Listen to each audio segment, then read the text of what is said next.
آپ کے بعد کون دے گا اس کو؟ تو قرضہ تو آپ کے سر پہ رہ گیا. تو اسے جیسے وقت ہو جائے زکوٰۃ کی ادائیگی کا جب وقت ہو جائے تو تاخیر نہیں کرنی چاہیے، لیکن اگر کر دیا ہے تو جتنا جلدی ہو نہ کرو. جی یہ ہمارے علاقے میں رواج ہے، پہلے ہی جیسے شاہ فطرہ چرم قربانی کا پیسہ سردار مڑل منڈل جس کو کہتے ہیں سردار کا آٹا بنا رکھتے ہیں ان پر جمع رکھتے ہیں، میٹ بھی جمع کرتے ہیں، پیسہ بھی جمع کرنا کیسا ہے کہ الگ الگ بانٹ دینا زیادہ ہے؟ نہیں، میٹ کو بیچنا جائز نہیں ہے، قربانی کے گوشت کو بیچنا جائز نہیں ہے کسی بھی حال میں. فقیر کو دے دیجئے آپ، وہ بیچے گا.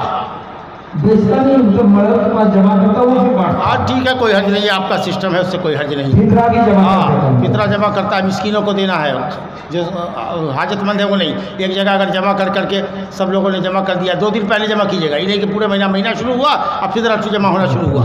27-28 کو جمع کرنا شروع کیجیے اور آخری دن میں بانٹنا شروع کیجیے. گیہوں بانٹنا ہے، مکئی بانٹنا ہے، چاول بانٹنا ہے، جو کھا رہے ہیں بانٹنا ہے. تو اسی لیے جمع کرنا بھی پورے مہینے بھر نہیں ہونا چاہیے، آخری 2-3 دن میں. بخاری شریف میں روایت ہے، حضرت عبداللہ بن عمر کہتے ہیں کہ ہم لوگ فطرہ جمع کرتے تھے 2 دن پہلے. اور کس کو دیتے تھے؟ اس کو جو لوگ جمع کرتا ہے اکٹھا کرنے کے لیے، اور اس کے بعد جب جمع ہو جاتا تھا تب بانٹنا شروع کرتے تھے. تو آپ وترن کر سکتے ہیں، ایک جگہ اکٹھا کیجیے، لیکن 27-28 کے بعد جمع کیجیے. شروع مہینے سے فطرہ مت دیجیے، ورنہ عجب نہیں کہ آپ کا فطرہ نہیں ہوگا. آخری مہینے میں دینا ہے، بلکہ افضل ہے کہ جب عید کا چاند نکل جائے تب وہ ڈسٹریبیوٹ کیجیے. لیکن چلیے 1-2 گھنٹہ پہلے اگر کر دیتے ہیں 29 رمضان کو کر دیتے ہیں تو کوئی حرج نہیں، لیکن یا تو 1 تاریخ سے فطرہ نکلنا شروع کر دیتا ہے. چلیے گوشت کو جو 3 حصہ کرتا ہے قربانی، کوئی ضروری نہیں ہے، کھاؤ کھلاؤ، دوست کو دو، احباب کو دو، غریب مسکین کو دو، سائل کو دو، مانگنے والے کو دو، نہ مانگنے والے کو دو. کسی حدیث میں نہیں ہے کہ 3 حصہ کرنا چاہیے.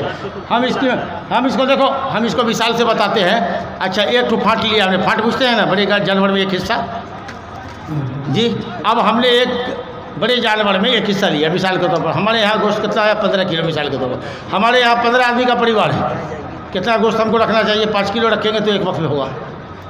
تو ہم 10 کلو رکھ لیں گے، 12 کلو رکھ لیں گے تو چونکہ 2 کلو بیچ دیں گے، 2 کلو وہ فقیر مسکین کو دے دیں گے. اب مان لیجئے کہ اللہ نے آپ کو مالدار بنایا ہے، آپ نے 2 بڑا جانور کر دیا، 2 چھوٹا جانور کر دیا. آپ کو میاں بیوی 1 تو بچہ ہے، آپ کتنا گوشت رکھیے گا؟ تو آپ 5 کلو نہ 10 کلو رکھیے گا، کہیے گا پورا بڑا جانور ہم خیرات کر دیں. تو ضرورت کے مطابق کھائیے، کھلائیے، لوگوں کو دیجیے. اس میں کوئی ایسا نہیں کہ ترازو لے کے بیٹھیے اور 3 حصے میں برابر سے بانٹیے. گاؤں کے منڈل سردار کو نمازی اور اس کو بڑا بنایا جاتا ہے. بہرحال تو یہ سب یہی تو دین کی کمی ہے. اگر دین رہتا تو سرداری، دین کی سرداری علماء کو ملنی چاہیے، علم والوں کو ملنی چاہیے. علم والوں میں وہ لوگ جو علم پر عمل کرنے والے لوگ ہیں. یہ تو قیامت کی علامت ہے کہ علماء جب نہیں رہیں گے تو لوگ جاہلوں کو سردار بنا لیں گے. اب وہی جاہل فتویٰ دے گا، اسی سے پھر فتویٰ بھی پوچھے گا، اب خود گمراہ ہوگا، دوسرے کو گمراہ کرے گا.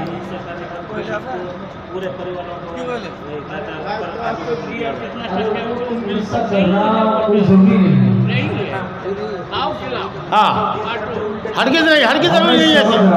شاید ہماری یہاں پرانی ایک جہالت ہے کہ کھسی گوشت 3 حصہ کھائے، 2 حصہ گھر لے کے چلا جاتا ہے، 1 حصہ مرل کو دیتا. تو مرل 1 حصہ جمع کرتے کرتے جب 2-4 کنٹل ہو گیا تو فقیر مسکین کو بانٹ کر جو بچ جاتا ہے تو پھر وہ یونٹ کے حساب سے سب کے گھر میں. نہیں، اگر یہ طریقہ ہے آپ کے یہاں کا تو ٹھیک ہے، ورنہ اگر صدقے کی نیت سے دیا ہے تو صدقہ کے لوٹانا ہے. لیکن یہ ایک سسٹم ہے کہ ہم لوگ 10 کلو 5 کلو جمع کریں گے، پھر وہ منڈل اس میں فقیر مسکین کو بھی دے گا، جو بچ جائے گا ہدیہ کرنے والوں کو بھی دے گا، تو کوئی حرج نہیں، وہ آپ ہی کا گوشت ہے.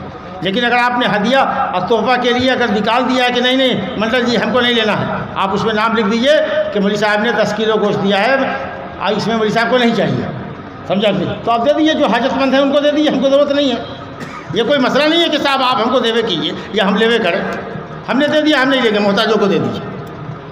7 دن کے دن عقیقہ وہ اوقات نہیں تھا، نہیں دے پایا، ابھی دینے کے لیے چاہ رہا ہے. بالغ ہو گیا ہے. ہاں 7 دن ٹپ گیا. ارے 7 دن ٹپ گیا تو دینا، بلوغت سے پہلے جب چاہ دے. بلکہ علماء کی جماعت بڑی جماعت کہتی ہے، جمہور کہتے ہیں کہ بالغ ہونے کے بعد بھی دے. بالغ ہو گیا نا، بڑھوا ہو گیا، 50 سال کا نہیں کیا ہے، اگر طاقت تھی اور نہیں کیا تو نہیں کرے گا. لیکن باپ کے پاس طاقت نہیں تھی اور اب وہ بالغ ہوا ہے، اب کمانے لگا ہے، تو علماء کہتے ہیں کہ اگر اپنا عقیقہ کرنا چاہے تو کرے گا. لیکن اس بات سے ہم مطمئن نہیں ہو پاتے کہ عقیقہ جو ہے اصل میں گارجین پر ہے، بچے کے ولی پر ہے. کہا حریقو انہدمن، اس کی طرف سے خون بہاؤ، یہ حکم ولی کو ہے، گارجین کو، باپ کو، سمجھے نا. اب اپنی طرف سے کیا کرے گا؟ لیکن امام البانی رحمۃ اللہ علیہ نے ایک حدیث ہے حضرت انس کی کہ نبی صلی اللہ علیہ وسلم نے نبوت کے بعد اپنا عقیقہ کیا تھا. پہلے تو انہوں نے اس حدیث کو ضعیف کہا، بعد میں کہا کہ صاحب وہ قابل حجت ہے. تو اس وجہ سے بھی اور کچھ علماء نے کہا کہ بالغ ہونے کے بعد بھی چاہے تو عقیقہ کرے گا. لیکن ہم جو لوگوں کو کہتے ہیں کہ کہتے ہو اگر تم چاہتے ہو کرنا تو کر دو، لیکن ہم کہیں نہیں، ہم کہیں نہیں، ہم تم کو ترغیب نہیں دیں گے، سمجھا نا، ہم تم کو ابھاریں گے نہیں. لیکن اگر کسی کو ہے ضد کہ نہ ہم بالغ ہو گئے، ہمارے پاس پیسہ ہے، ہم چاہتے ہیں کہ 2 بکرا بڑھیا سے لے کر کے اپنا عقیقہ کر دیں. کوئی کہے کہ ہماری بیوی کا عقیقہ نہیں ہوا ہے، ہم ولیمہ میں بیوی کی طرف سے اس کی طرف سے 2 بکرا کر کے لوگوں کو ولیمہ کھلا دیں گے. ٹھیک ہے بھیا کھلا دو، کوئی حرج نہیں. اگر تم چاہتے ہو تو ممانعت نہیں ہے انشاءاللہ. کچھ لوگ روزہ نہیں رکھتے ہیں، سب سے پہلے وہی فطرہ جمع کرتے ہیں، کیا ان کا فطرہ لینا؟ نہیں، فطرہ آپ لیں نہ لیں، لیکن نہ لیں تو بڑھیا ہے تاکہ ایسے لوگوں کو سزا ملے. ایسے لوگوں کو سزا ملے کہ بھائی ہم تمہارا فطرہ نہیں لیں گے. یہ کب ہوگا؟ جب نیکی کا ایک جذبہ بنے گا، گناہ سے لوگوں کو روکنے کا ٹوکنے کا جذبہ پیدا ہوگا. سب لوگ ہو جائے گا کہ تم نماز نہیں پڑھتا ہے، تم روزہ نہیں رکھتا ہے، روزہ خور ہے. جب تم نے روزہ ہی نہیں رکھا تو مسکین کا کیا کھانا تو دے گا، کیا تمہارے روزے کا کفارہ ہوگا؟ اگر وہ دیتا ہے آپ قبول کر لیجئے، لیکن یہ ہے کہ بے نمازی کا کوئی صدقہ قبول نہیں، کوئی روزہ قبول نہیں. تو نماز پہلے پڑھنا ہے، پھر روزہ رکھنا، پھر صدقہ دیجیے آپ. لیکن سزا کے طور پر اگر آپ سمجھتے ہیں کہ اگر اس کا فطرہ نہیں قبول کرتے ہیں اور کسی مسکین کو نہیں دیتے ہیں تو اس کو سزا ملے گی، اس کو تربیت ملے گی، تو آپ کو ایسا کرنا چاہیے. حالت حمل میں شادی پڑھا دیتا ہے نکاح ہوگا؟ حالت حمل میں کون جس کا حمل ہے ناجائز؟ جی تو صاف صاف کہنے فتویٰ لیتے ہیں. جس کا حمل ہے ناجائز وہ اگر کرنا چاہتا ہے، اہل حدیث کے یہاں جائز نہیں ہے. جب تک کہ وہ حمل جنے گی نہیں اس وقت تک شادی جائز نہیں، چاہے خود زانی کا حمل ہی کیوں نہ ہو. لیکن اور دوسرے فقہاء نے، ابو حنیفہ وغیرہ رحمۃ اللہ علیہ، ان کے حنفیوں نے کہا کہ جائز ہے، جس زانی کا حمل ہے وہ بیاہ کر سکتا ہے اس کے ساتھ، سمجھا نا. لیکن حدیث میں کی روشنی میں یہ ہے کہ نہیں، وہ حمل ناجائز ہے، ناجائز پانی سے ہے. اب بیاہ کرے گا تو اب جو اس کے پاس جائے گا پانی گرائے گا وہ حلال پانی ہوگا. تو حرام پانی سے جو بچہ پیٹ میں پل رہا ہے اس کو پانی پٹا رہا ہے حلال پانی سے. حدیث میں یہ ہے لا یسقی احدکم زرع غیرہ بمائہ، یعنی مفہوم یہ ہے کہ آدمی دوسرے کی کھیتی کو اپنے پانی سے نہ پٹائے، سمجھا. تو وہ جو حرام نطفے سے بچہ پل رہا ہے اور اب وہی شادی کر کے جو کرے گا تو حلال نطفہ دے گا، تو اس حدیث کی روشنی میں یہ ہے کہ جائز نہیں ہے. تو جب تک وہ حمل جنے گی نہیں اس وقت تک وہ شادی جائز نہیں. دوسرے کے لیے تو ہوگی ہی نہیں، خود زانی بھی اگر چاہے تو نہیں کر سکتا. چلو رمضان ہی میں خاص کر کے پڑھتا ہے، آپ دنوں میں پڑھ سکتے ہیں. اور ٹھیک ہے، اگر رمضان ہی میں پڑھتا ہے تو کوئی حرج نہیں ہے. سالوں بھر پڑھے تو کوئی حرج نہیں، کبھی پڑھے کبھی چھوڑے تو کوئی حرج نہیں. حضرت ابی بن کعب کہتے تھے کہ 10 دن پڑھتے ہیں، مہینے سال میں 10 دن پڑھتے. کبھی کہتے تھے 20 دن پڑھتے تھے، 10 دن چھوڑ دیتے تھے. پورے مہینے بھی نہیں پڑھتے تھے، آدھے رمضان کے بعد پڑھتے تھے، آخری عشرے میں پڑھتے تھے. تو چھوڑ پڑھ کر کے پڑھ سکتے ہیں، ہمیشہ بھی پڑھ سکتے ہیں، کبھی بھی نہیں پڑھ سکتے ہیں. کبھی چاہے تو پڑھے، کبھی چاہے تو چھوڑے. صاحب میں آپ کو گنجائش ہے، مستحب عمل ہے. آج کل جمعہ مسجد میں فرض نماز پڑھ کے سب نکل جاتے ہیں، سنت پڑھنا ہی لوگ نہیں چاہتے ہیں، کیسا ہے؟ عمل تو اچھا نہیں ہے، کیونکہ جس سنت کی پابندی ہے اگر وہاں مسجد میں نہیں پڑھتا ہے، گھر میں جا کے پڑھتا ہے تو بہت اچھا ہے. گھر میں سنت افضل ہے، گھر میں سنت افضل ہے، لیکن کہیں نہیں پڑھتا ہے، نہ مسجد میں پڑھتا ہے نہ گھر میں پڑھتا ہے، تو یہ خراب بات ہے. اور فرض نماز پڑھے گا انشاءاللہ، 5 وقت کی نماز یومیہ پڑھے گا تو سنت سے بھی محبت پیدا ہو جائے گی. لیکن وہ جو کوئی فرض بھی نہیں پڑھتا، خالی جمعہ پڑھتا ہے، آپ اس سے کیا ایکسپیکٹ کر سکتے ہیں، کیا امید کر سکتے ہیں کہ وہ سنت پڑھے؟ بہت سارا 5 وقت نمازی ہے جو بیڑی سگریٹ تمباکو کھاتے ہیں، نماز بھی پڑھتے ہیں. ہاں تو نماز ہو جائے گی، نماز ہو جائے گی. بیڑی سگریٹ پینے کا گناہ اس کو الگ لگے گا.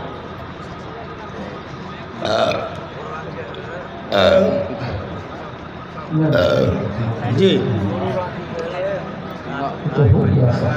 وضو کا عقیقہ دینا نہیں، سنت کے خلاف حدیث میں نہیں ہے. حدیث میں ہے 2 برابر بکری، 2 برابر عمر کا بکرا لڑکے کی طرف سے اور لڑکی کی طرف سے 1 بکرا. حدیث میں بکرے کا لفظ ہے، بکرا بکری، خصی بکری، ہاں بڑا جانور نہیں. سنت پر عمل کرنا ہے تو حدیث میں جو لفظ ہے وہی کرو. اللہ تعالیٰ نے توفیق دیا ہے تو لڑکے کی طرف سے 2 بکرا کرو اور دوسرا بڑا جانور بھی کرو. بسم اللہ کر کے ایسے ہی حلال طبیعہ کر دو، بڑی دعوت اگر کرنی ہے تو. لیکن اگر عقیقہ بڑے جانور میں کرتا ہے تو عقیقہ نہیں ہوگا، سنت کے خلاف. جزاکم اللہ خیر الجزا. الحمدللہ. چلیے دیکھیں بہت سارے سوالات باقی ہیں.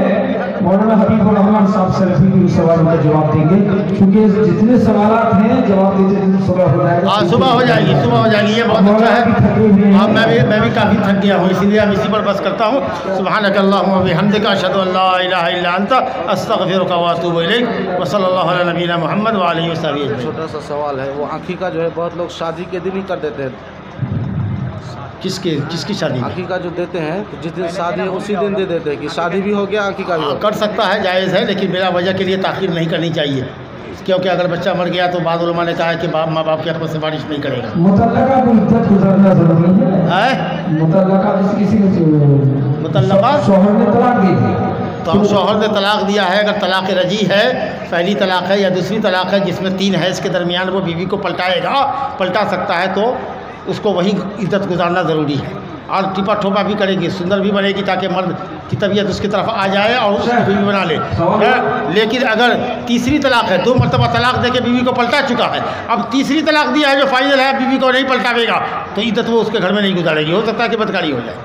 لیکن اگر پہلی طلاق دیا ہے یا دوسری طلاق دیا ہے یا ایک مجلس میں ناجائز حرام 3 مرتبہ 4 مرتبہ طلاق بول دیا ہے، گنہگار ہے، لیکن وہ 3 حیض کی مدت میں بیوی کو پلٹانے کا حق رکھتا ہے، تو ایسی صورت میں اس عورت کے لیے ضروری ہے کہ وہ عدت کہاں گزارے؟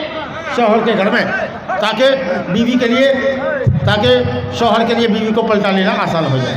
سوال وہ نہیں تھا، سوال یہ تھا کہ اگر مطلب کوئی عورت شادی کی ہوئی ہے اور شادی ہونا 2 مہینے 3 مہینہ ہوا، وہی عورت دوسرے لڑکے سے زنا کر لیتی ہے، اسی مجلس میں اس کے طلاق بھی ہو جاتی ہے اور اسی مجلس میں اس کے شادی بھی ہو جاتی ہے. نہیں، حرام ہے. جب تک مرد نے طلاق دیا تو اب طلاق کے بعد 3 حیض کی مدت گزارے گی، اس کے بعد ہی اس سے شادی کرے گی. ویسے شادی کے بارے میں نہیں، حرام ہے. تو زناکاری ہے، بدکاری ہے. وہ زناکاری بدکاری ہے. کسی بھی لڑکے سے پھنس گئی، پکڑی گئی تو اس کو طلاق دلواؤ پہلے مرد سے، یا اگر وہ طلاق دینا چاہتا ہے تب اللہ کہے گا کہ ہم رکھ لیں گے تو 1 حیض کی مدت گزارو. ہو سکتا ہے دوسرے سے جو ملی ہے اس کی وجہ سے کہیں حمل نہ ٹھہرا ہو، سمجھا نا؟ تو 3 حیض گزارنے کے بعد ہی اس زانی سے دوبارہ شادی کرو. توبہ استغفار کرواؤ دونوں سے کہ آئندہ ایسا نہیں کرے گا. جب توبہ استغفار کر لے تب اس کی شادی کرے. پیٹ میں مرا ہوا بچہ پیدا ہو، اس کا جنازہ پڑھا جائے. پیٹ ہی سے مرا ہوا بچہ پیدا ہو، اگر صورت انسان کی بنی ہوئی ہے، نیک نقشہ بنا ہوا ہے تو پڑھ لینا افضل ہے. لیکن اگر خون کا لوتھڑا تھا، گوشت کا لوتھڑا تھا، ابھی صورت انسان کی نہیں بنی تھی تب وہ قابل احترام نہیں ہے. لیکن اگر انسانی ڈھانچہ بن گیا ہے، ہمارا ہوا پیٹ سے گرا ہے، مس کیریج ہو گیا، لیکن صورت بنی ہوئی ہے تو اس کا جنازہ پڑھ لینا افضل ہے. لیکن بغیر پڑھے ہوئے بھی آپ دفنا سکتے ہیں. ابھی تازہ واقعہ شام کو مولانا شبیر اختر فیضی کی گاؤں رام گھاٹ میں سگے بھائی شادی شدہ ہے اور اپنی کنواری بہن سے زنا کر دیتا ہے. استغفر اللہ. حرام ہے، گناہ میں گناہ ہے، کبیرہ گناہ ہے. بہرحال اگر وہ اسلامی سزا تو یہاں ہم دے نہیں سکتے ہیں. سماج میں کبھی غلطی مت کیجیے گا، ایسے 100 جوتا مار دیا، 100 کوڑا مار دیا، پتھر مار کے مار دیا، ایسا مت کیجیے گا، نہیں تو جا کر کے عدالت میں کیس کر دے گا. تو قانون جو ہے اسلامی سزا نافذ کرنے کا حکم صرف اسلامی حکمراں کو، اسلامی قاضی کو. کوئی چوری کرے گا، 2-4-10 ہزار کا ٹکا چوری کرے گا، اس کا ہاتھ آپ کر ڈالیں گے. کوئی کسی کو قتل کر دے گا، آپ قتل کر دیں گے. یہ جوڈیشیری ہے، سمجھے نا؟ تو اس لیے بہرحال وہ آدمی قابل مذمت ہے. اللہ تعالیٰ توفیق دے اور شیطانی حوث سے اللہ تعالیٰ بچائے. ایسے لوگ بہت انسانیت کے نام پر کلنک ہوتے ہیں، جو بیٹی سے، بیوی، سالی سے، ساس سے، ماں سے، حتیٰ کہ کہا نا کہ اس میں ایسے لوگ بھی، وہ آپ نے فرمایا کہ میری امت میں ایسے بھی بدماش پیدا ہوں گے کہ اگر پہلی قوم یہودیہ اور عیسائی لوگ اگر اپنی ماں کے پاس آیا ہوگا کلم کلا، تو اس میں بھی ایسے لوگ پائے جائیں گے جو اپنی ماں کے ساتھ بدکاری کریں. تو یہ کوئی اچنبھی چیز نہیں ہے، سمجھا کہ نہیں؟ مگر یہ ہے کہ اس طرح کے اوباش لوگوں سے بہنوں کو چاہیے کہ اگر دیکھے کہ میرا بھائی تو حرامی ہے، معاف کیجیے گا، بدماش ہے، چٹا ہے، تو اس سے بچ کے رہے، پردے میں رہے، اس کے ساتھ تنہائی میں نہ جائے. پتوہ دیکھے، بہو دیکھے کہ میرا ساس رنگ رسیہ ہے، سمجھا کہ نہیں، رنگیلا ہے، یہ بدماش ہے، دیکھتا ہے ٹکٹکی نظر سے، چاہت کی نظر سے دیکھتا ہے، وہ بہو اس مرد سے پردہ کرے، الگ رہے.